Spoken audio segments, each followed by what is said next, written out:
After taking a few days, I've decided to hand out my report card for the Miami Dolphins and their 2025 NFL draft class. How'd they do? I'm glad you asked. We're getting into it here today on Locked On Dolphins.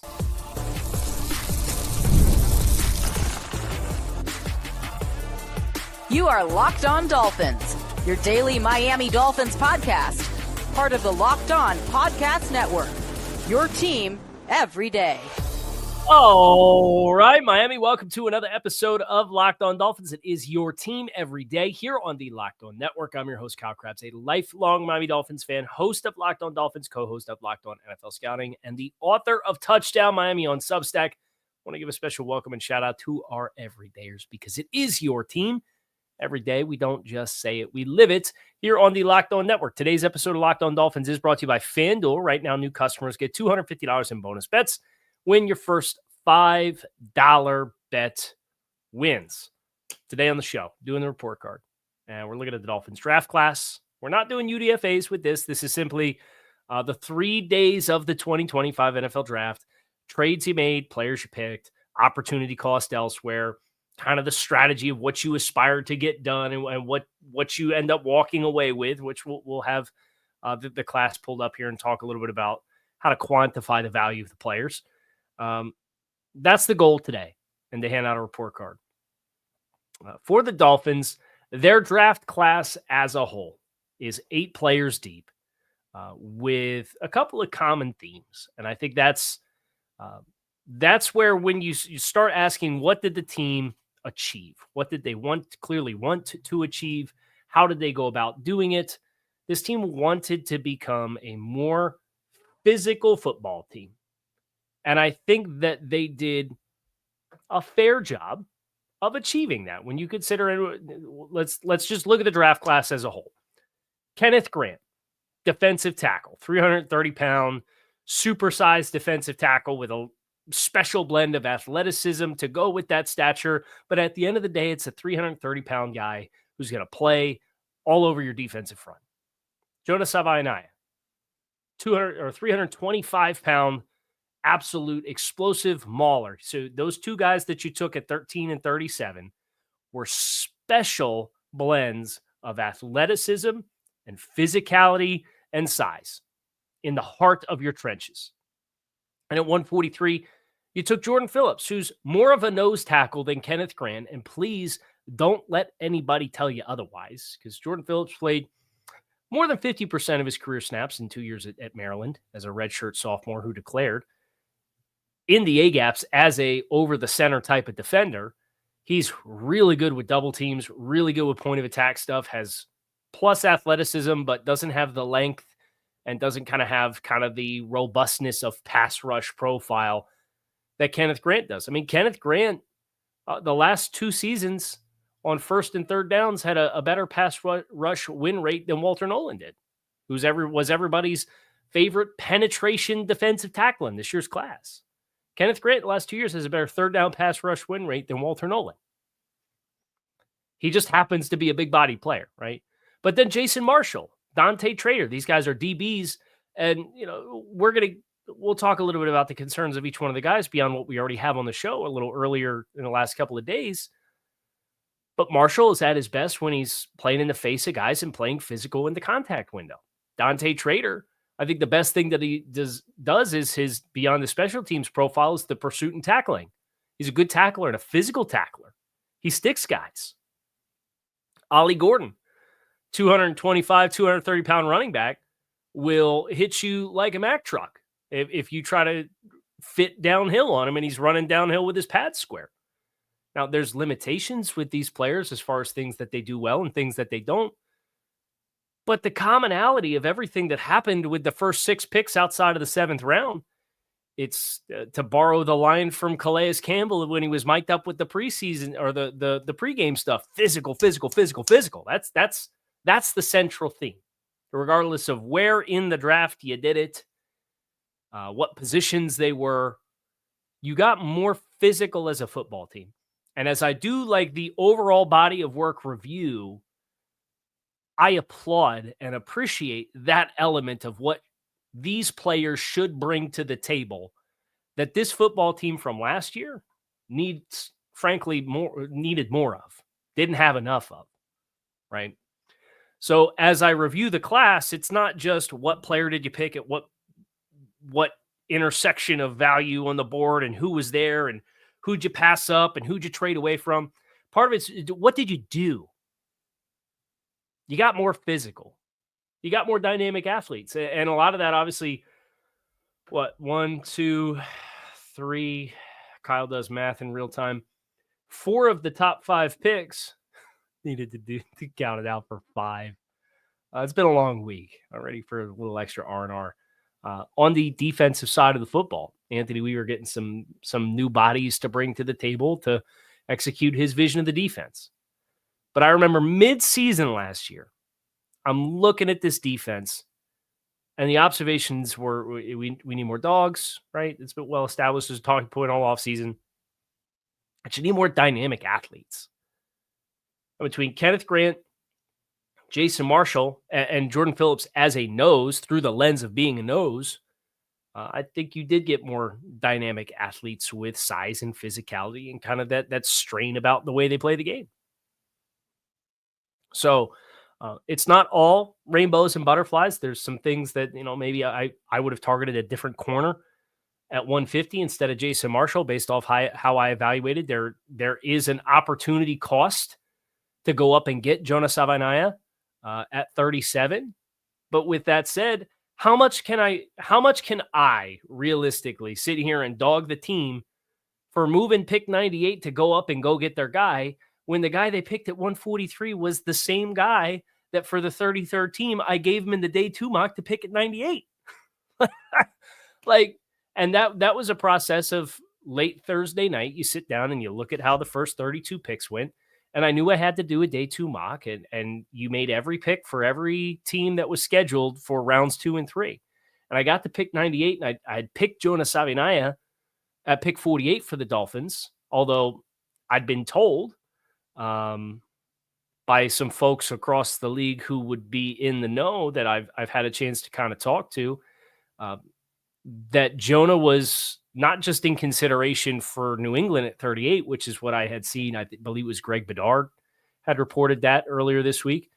But the Raiders were also in consideration to take Jonah at 37, the pick that the Dolphins moved up into, which is why if you felt like, hey, that you gave up 98 and then you did a pick swap of 135 and 143, that's the trade value chart says it's about a break even depending on which trade value chart that you use. But it felt like a gut punch at the time to lose 98, right? And that sweetener probably came through the lens of, well, the Raiders were considering taking this player, and the Patriots in the pick behind you were going to take the player as well. So I don't think it's as simple as, well, Jonah went and then nobody else went until 48. Because if Jonah's there, I think you see a different player go. And you as the Dolphins, you got burned on that couple years ago by sitting back and waiting and then going up to get not your preferred guy, but the last guy in a bucket, and that player didn't work out for you. So there's things that I wish could have been done differently, but the move up to 37, knowing the intel around where Jonah was going to go otherwise, and then knowing with the benefit of hindsight, the player they get with their next pick at 143 was literally the player I mocked to the Dolphins at 98 on Friday morning when I ran the day 2 mock. I can't sit here and bemoan that. Now, the trade and the trades that were done and the opportunity to add more players and address more needs on the roster is certainly something that needs to be reflected on and evaluated. And do we like it? Do we not? Right. And after having kind of looked at each one of the trades that the Dolphins did, have some thoughts. We're going to get into that next. Here as we continue to present the report card for the Dolphins 2025 NFL Draft. That's next here, Locked on Dolphins. Stick with us. The NBA playoffs are here, and FanDuel is giving customers an incredible new way to get in on the action if they get in with FanDuel now with the playoffs underway. Right now, when you join FanDuel and place your first $5 bet, you'll get $250 in bonus bets if that first bet wins. FanDuel makes it easy to bet whether you're picking your favorite team, diving into player props, Perhaps you want to bet on the Panthers instead of, well, we can't bet on the Heat anymore. From three-pointers to steals to goals and assists, FanDuel has so many ways for you to bet your favorite player props. Plus, after the game tips off or the puck drops, you can even combine live prop bets into a same-game parlay for a chance to win big. So don't miss out. Head over to FanDuel.com and claim your $250 in bonus bets today. Dolphins obviously did the two trades, the first one being with the Raiders to jump up from 48 to 37 and draft Jonah Savaiinaea, the offensive lineman from Arizona. And I know a lot of Dolphins fans had the questions of, well, potentially Ariante Ursary, potentially Tate Ratledge. Ursary, I think the restricting factor for both of those is the flexibility that Jonah gives you versus those other players. And let's be honest about the testing that Jonah put out as well. The burst, the explosiveness is a pretty rare combo for a player of his stature. His 10-yard split is 88th percentile for all offensive linemen. He's going to play interior offensive line for Miami. That 10-yard split is 91st percentile, right? So you have picture perfect blend of 325 pounds with a 10-yard split that's 91st percentile. It's the upper bands of the upper bands, right? I'm not going to do the Jim or say upper quartile of upper quartile, but it is the upper quartile of upper quartiles of 10-yard splits for offensive linemen, particularly at that size. But he has experience playing left tackle, left guard, or left tackle, right tackle, and right guard, where there is no scheme, there's no positional versatility with Tate Ratledge, and there's a projected positional versatility with Ariante Ursary. And I think that's the big difference, where if that was your guy and you had a body of work at multiple positions that you felt good about, and he could be your answer at right guard, and then if Austin Jackson continues to have durability issues and you feel like he can kick out and play there, you can kick him out and you can play him there. And maybe he's your long-term answer at right tackle in addition to being the right now answer at guard. Where Ursary, it's kind of a shot in the dark. You're throwing the dart. We think he's going to project inside, but we don't know. And Tate Ratledge there's no viability to play outside. So the cost to move up and lose 98, especially when you then look and kind of peruse the way that the board fell and who was gone by the time it got back around to where the Dolphins would have picked at 98. I don't think the opportunity cost was too extreme, because a lot of the names that I was hoping to see get down to Miami with that pick at 98, a lot of those names were gone. I mean, realistically, you can look at Dylan Fairchild went 81 if you were going to come back and get offensive linemen. Wyatt Milam went 89, and I wouldn't have liked that value pick anyway versus where I had that player graded. You had Jonas Sanker and Jared Wilson and Xavier Watts all went. Caleb Rogers, who is a really big fan of, he was the player that went in the spot that the Dolphins made the trade with the Raiders.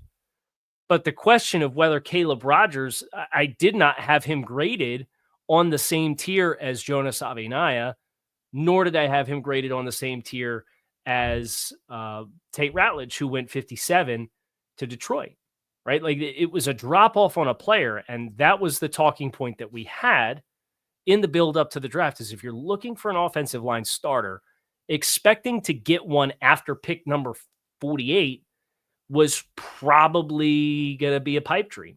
And if I were to just filter and look at just offensive linemen and see who went off the board after the pick at 48, which was Ursary, who was on the same tier and graded in the same bucket as Jonah Savaiinaea. Fairchild or Trapilo went 56. Anthony Belton went 54. Both of those guys went earlier than I thought, but that's because the tackle run started, where you had Connerly 29, Simmons 32, kind of have the holdover. Then Jonah goes, then it's Ursary, Belton, Trapilo, Ratledge. that was kind of the end of the round 2 bucket. And then the round 3 bucket starts with Fairchild. And then starting at pick 89, you had Milam, Emory Jones, Jared Wilson, Caleb Rogers go within a 10-pick stretch. The only one you would have got out of that boat was Caleb Rogers. Now, Marcus Mbo was on the board, and I had a third-round grade on him, so you could potentially turn around and say, you could have taken Mbo at 98 and gone a different direction.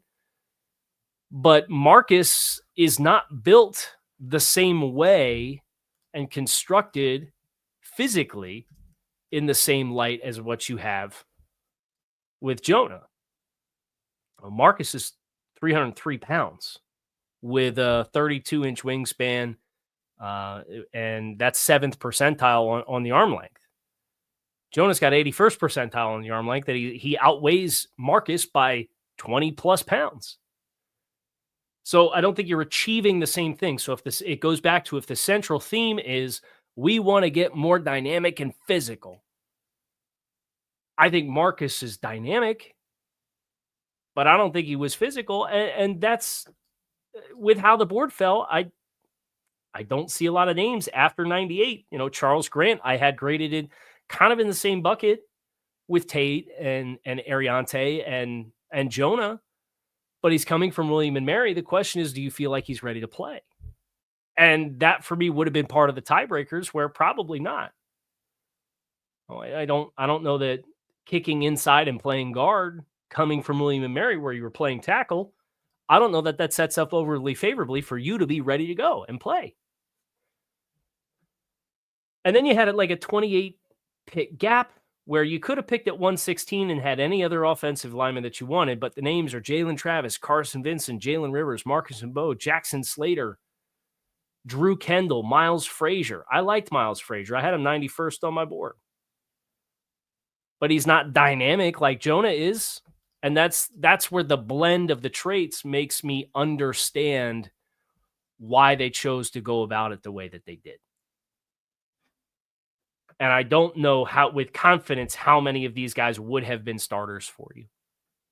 So when you put it through that lens, with the benefit of hindsight, I think they read the board right with the move for Jonah. Based off the intel, the teams were at 37, 38 were considering drafting him, seeing what was left over with the pick that you gave up. I think they played this board right. Now, the other trade that they did, where they facilitated the third round pick out of thin air spontaneously by trading 116. That was 116 and 224 for 179, which turned into Ollie Gordon, and a third round pick next year. So this became Woody Marks, running back at 116, defensive tackle Keontae Hamilton at 224 for Ollie Gordon and a 3 next year. I could tell you I had Ollie Gordon graded as a better running back than Woody Marks. Now, the 1-for-1 with the wide zone stuff's a little bit different. I think you could maybe make an argument depending on what you were trying to add. If it was to the existing ecosystem of what the Dolphins have been in the past few years, maybe Marks as a receiving profile would have moved the needle for him. But I look at those two running backs and I kind of shrug my shoulders and I'm like, yeah, it's kind of a push. I think they got a comparable talent with different strengths, and then get a third round pick next year. In addition to, we're kind of in the hunt to figure out if the Dolphins are going to end up getting this 4th round compensatory pick for Javon Holland. They're talking about trading Jalen Ramsey. That didn't get done. So that's probably going to be an asset for next year, which, because you're moving a player a year before the asset that you get back in return has to be paid out, you're probably going to get a little bit higher surplus value there. Not that I think they're going to get great value for Ramsey anyway, because if they had that kind of demand, he'd have been gone already. And I'll say this again, it goes back to, why did they do what they did? I remember sitting here about midway through the second round of this year's draft, thinking about like the frustrating point of, man, like some of these teams, they just have so much to work with. They have so much wiggle room. They have so many assets in this draft class. That either gets accomplished by doing what the Dolphins did the first time around and 19, which is trading Laramie Tunsil for the treasure trove of draft picks, or you kind of have to pick your spots and selectively take plus values that you're willing to be patient and wait on. And this isn't saying, well, Mike McDaniel, Chris Greer, their jobs are safe, they're going to be here, all that kind of stuff.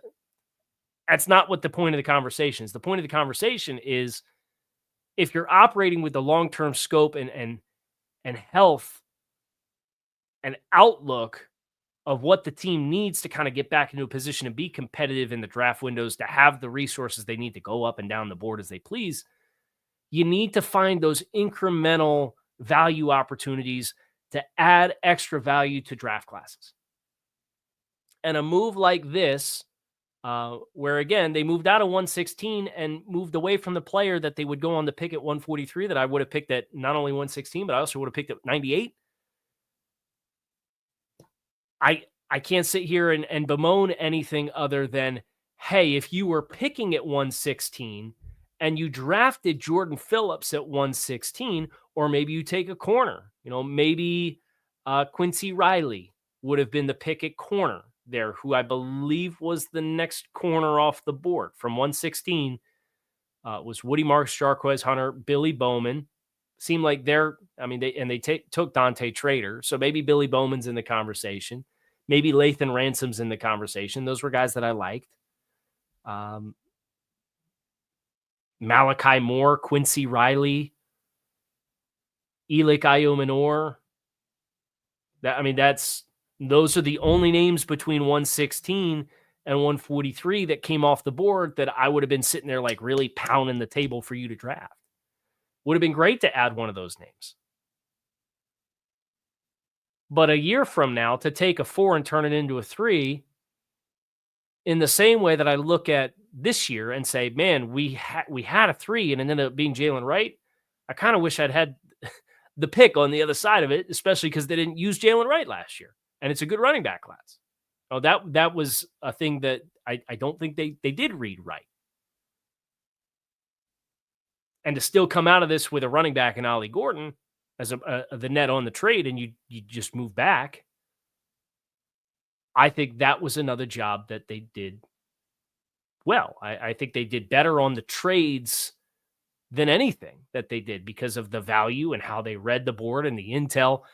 I think they made both of these moves right, personally, and I think that helps their grade a little bit. So we'll get to surplus value. We'll get to the report card grade. That's all coming your way next here. Locked On Dolphins. Stick with us. Ever check your bank account and wonder where the heck did all my money go? Between dining out, online shopping, and entertainment, it can be easy to lose track. That's where Monarch Money comes in. Your personal CFO gives you full visibility and control over your finances. Monarch Money is not just a budgeting app. It's a complete financial command center where you can track your accounts, your investments, and spending all in one place. So you can stop managing your money and start building wealth. When you start using Monarch, maybe you'll see just how much you had used on that 2-door delivery service. And Monarch can help get you recalibrated appropriately so that you could take control of your finances with Monarch Money. Use code LOCKEDONNFL at monarchmoney.com for 50% off your first year. That's monarchmoney.com, code LOCKEDONNFL for half off your first year. I would give the Dolphins a solid B for their draft effort this year. It's not sexy. It's not stars everywhere. You didn't fill every vacancy on the depth chart.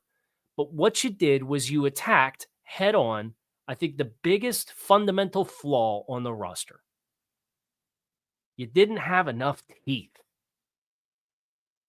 You weren't physical enough up front. So you take Kenneth Grant, Jonah Savaiinaea, and you take Jordan Phillips with your first 3 picks.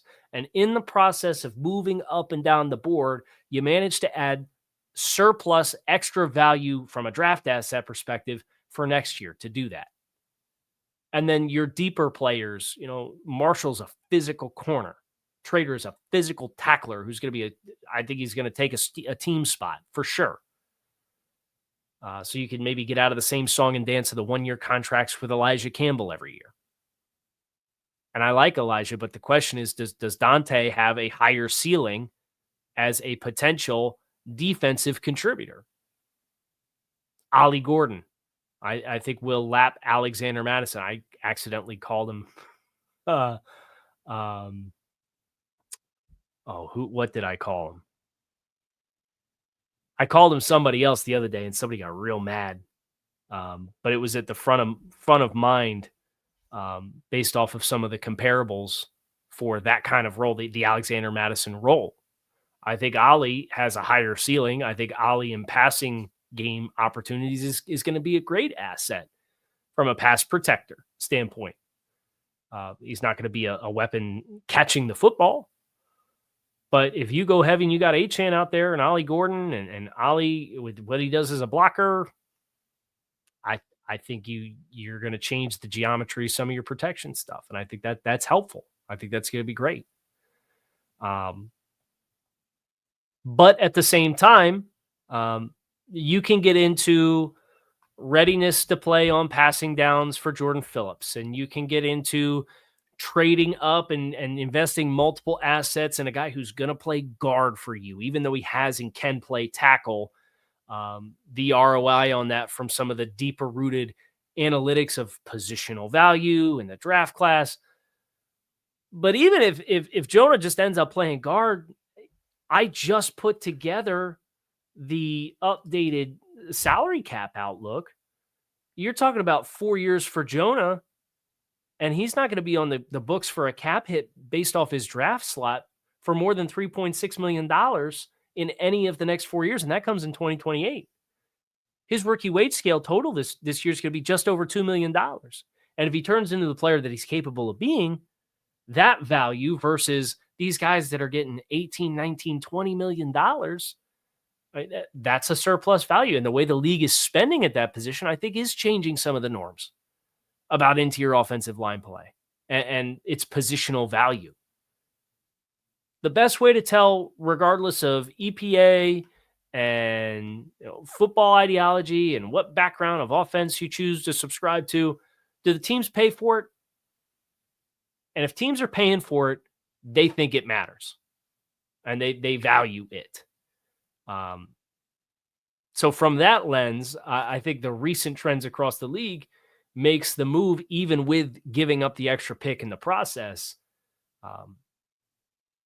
a lot more digestible for, hey, they traded up and took a guy who's going to play into your offensive line. I don't think this draft class had a bunch of starry-eyed ambition to be something that it's not. This was a meat and potatoes draft class. And they needed one. They probably need another one of these, if we're being honest, when it's all said and done.